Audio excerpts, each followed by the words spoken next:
Julia Montes, approve kay Bella Padilla sa Batang Quiapo. Bella, aminadong alam ang limitasyon kay Coco Martin. Usap-usapan ngayon sa showbiz ang posibilidad na muling magsama sa isang proyekto sina Coco Martin at Bella Padilla. Isa sa mga pinupuntiryang proyekto nito ay ang primetime hit na pinamumunuan ni Coco.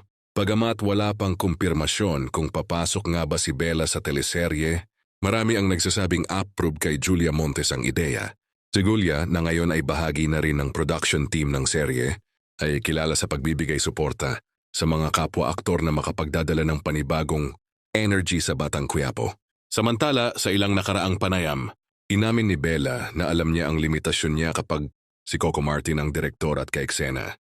Aniya iba ang disiplina at husay ni Coco sa pagdidirek at ina-adjust niya ang kanyang sarili para makasabay sa estilo nito.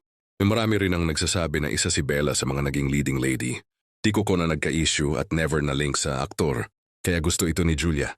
Matatandang nagkasama na sina Coco at Bella sa Blockbuster.